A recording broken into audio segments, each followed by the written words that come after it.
अस्सलाम वालेकुम, hello dear friends, कैसे हैं आप? ठीक हैं, मैं उम्मीद करता हूं आप खैरियत से होंगे। डियर फ्रेंड्स, अगर आप मेरे इस यूट्यूब चैनल पे न्यू हैं तो काइंडली मेरे इस यूट्यूब चैनल को लाजमी सब्सक्राइब करें, लाइक करें और घंटी का बटन भी दबा दीजिए और उन तमाम दोस्त फ्रेंड्स के साथ लाजमी शेयर करें जो 9th और 10th से इंग्लिश कंपल्सरी की तैयारी कर रहे हैं।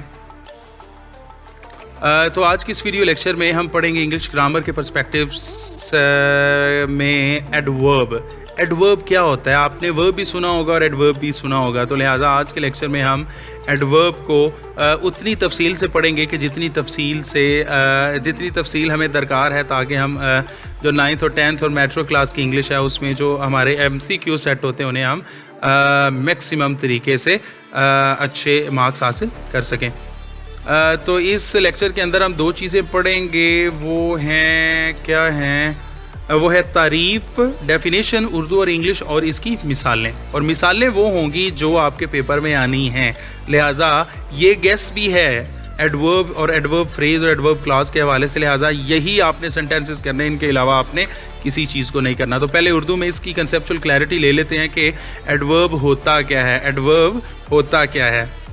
एडवर्ब उर्दू में अगर देखें तो ऐसा लफ्ज़ जो फ़ेल, ज़मीर और दूसरे एडवर्ब के माना में इजाफा करे उसे हम एडवर्ब कहते हैं। ऐसा लफ्ज़ जो फ़ेल मतलब वर्ब, ज़मीर या दूसरे एडवर्ब के माना में इजाफा करे उसे हम क्या कहते हैं? एडवर्ब कहते हैं। अब हम इंग्लिश में इसकी डेफिनेशन पढ़ते हैं। Adverb modifies verb, an adjective और एन अदर एडवर्ब। अब वर्ब, एडवर्ब जो होता है वो तब्दीली पैदा करता है। Modifies brings changes to the verb, एक फेल के अंदर तब्दीली पैदा करता है।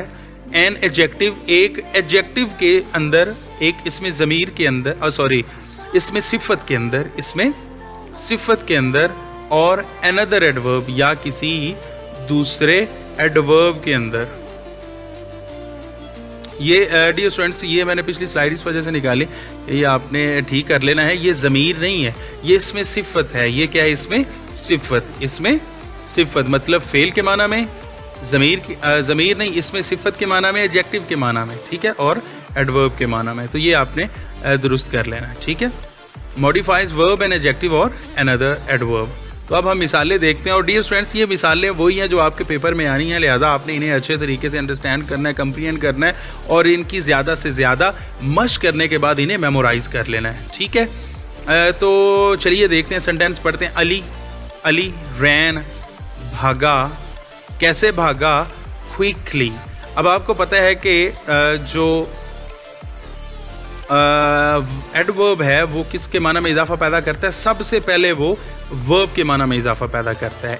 एडवर्ब, असल में एडवर्ब दो चीज़ों का मजमू है। एड इजाफा करना और वर्ब काम को कहते हैं, मतलब वर्ब फेल को कहते हैं। तो इजाफा करना किसके माना में? वर्ब के माना में। तो अब ये ज़रा हम पढ़ते हैं। रैन, वो भागा। कैसे भागा? भागने के माना में इजाफा होने लगा, देखिएगा ज़रा तवज्जो से। अली भागा, कैसे भागा? तेज़ी से। तो तेज़ी से जो लफ्ज़ है ये भागने के माना में इजाफा पैदा कर रहा है, उसमें तब्दीली पैदा कर रहा है, ठीक है। तो ये जो क्विकली है ये एडवर्ब है। वो भागा कैसे? तेज़ी से।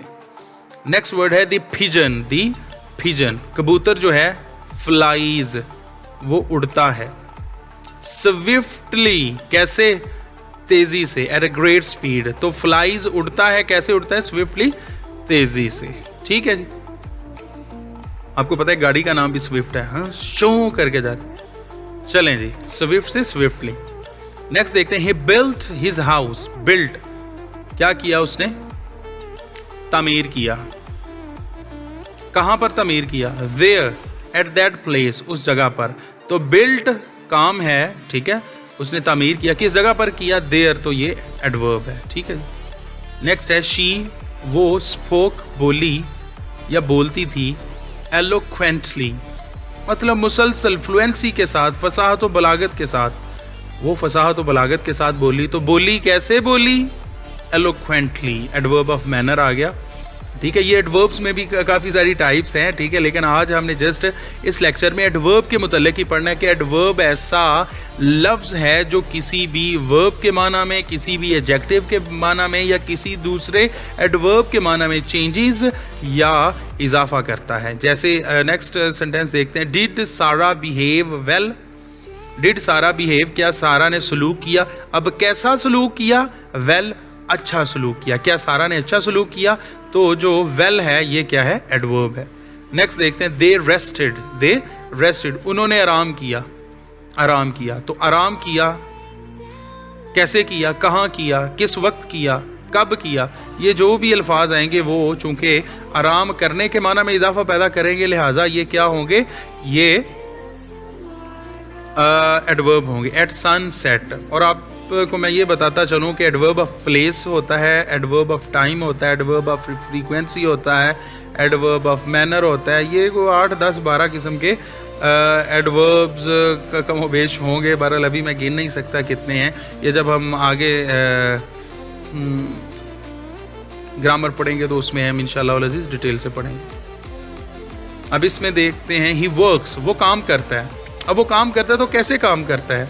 ही वर्क्स केयरफुली, वो एहतियात से काम करता है, मोहतात तरीके से काम करता है। तो केयरफुली जो है ये क्या है? एडवर्ब है। डियर स्टूडेंट्स, आपने एक बात याद रखनी है, ज़हन नशीन रखनी है कि 90% जो अल्फाज आते हैं LY के साथ, आप देखें क्विकली LY के साथ, स्विफ्टली LY के साथ, एलोक्वेंटली LY के साथ, फुली LY के साथ, ये 90% जो अल्फाज होते हैं ये एडवर्ब होते हैं, ये एडवर्ब होते हैं।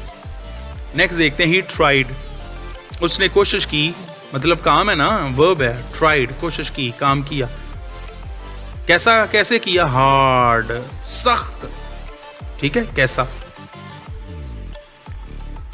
अब ये जो सेंटेंस है ये असल में एग्जाम्पल है जिसमें 3 किस्म के एडवर्ब्स आ रहे हैं। तो ये भी टेक्स्ट बुक से ली गई है, तो इसे भी आपने ज़हन-नशीन रखना है। शी वॉज सिंगिंग, वो क्या कर रही थी? गा रही थी। वो क्या कर रही थी? गा रही थी। अब वो गा रही थी, ये तो हो गया फेल, सिंगिंग, वो गा रही थी। ब्यूटीफुली, कैसे के माना में अगर किसी काम के साथ हम ये करें कि कैसे काम कर रही थी, तो कैसे के जवाब में जो आएगा ना ब्यूटीफुली, खूबसूरती से, तो उसे हम कहेंगे adverb of manner. Adverb of manner. कैसे के सवाल के जवाब में जो जवाब आएगा उसे, उस एडवर्ब को हम कहेंगे एडवर्ब ऑफ मैनर। उसके बाद एट आ कंसर्ट, वो गा रही थी, किस जगह पर गा रही थी। अगर ये सवाल करेंगे, जगह के सवाल के जवाब में जो एडवर्ब आएगा उसे हम बोलेंगे एडवर्ब ऑफ प्लेस। और उसके बाद अगर हम ये सवाल करें कि वो कब गा रही थी, तो कब के सवाल के जवाब के तौर पे जो एडवर्ब आएगा, मतलब लास्ट संडे, वो कब गा रही थी? लास्ट संडे गा रही थी, तो लास्ट संडे को हम कहेंगे एडवर्ब ऑफ टाइम। आपने ये ज़हन-नशीन रखना है। कैसे के जवाब के तौर पे अगर कोई लफ्ज़ आएगा तो उसे कहेंगे एडवर्ब ऑफ मैनर। कहाँ काम हो रहा था, इसके जवाब में जो एडवर्ब आएगा उसे हम कहेंगे एडवर्ब ऑफ प्लेस। और कब, किस वक्त काम हो रहा था, इसके जवाब में जो इस सवाल के जवाब में जो एडवर्ब आएगा उसे हम कहेंगे एडवर्ब ऑफ टाइम। जी तो डियर स्टूडेंट्स, मैं उम्मीद करता हूँ कि आपको एडवर्ब जो है उसके मीनिंग का पता चल गया होगा, उसकी डेफिनेशन का पता चल गया होगा और आपको मेमोराइज भी हो गई होगी। और आपके सामने अगर कोई 9th और 10th लेवल का, मैट्रिक लेवल का अगर कोई क्वेश्चन आया एडवर्ब, जस्ट एडवर्ब के पर्सपेक्टिव में, तो आप उसे अच्छे तरीके से सॉल्व कर सकेंगे और आप बता सकेंगे कि ये एडवर्ब है, ये एडवर्ब नहीं है, ये एडवर्ब ऑफ टाइम है, ये एडवर्ब ऑफ प्लेस है, ये एडवर्ब ऑफ मैनर है। अगर आपको अभी तक मेरे इस YouTube की चैनल्स की वीडियोस पसंद आ रही हैं तो काइंडली डियर फ्रेंड्स के साथ लाजमी शेयर करते रहिए और कमेंट सेक्शन में लाजमी बताया करें कि आपको वीडियोस और इसमें दिए जाने वाला कंसेप्ट अलॉन्ग विद एग्जांपल्स कैसी लग रही हैं। अगर आपको पसंद आ रही हैं तो as a token of appreciation लाजमी अपनी राय का इजहार कर दिया करें। Thanks for watching this video. अल्लाह हाफिज़, बाय बाय।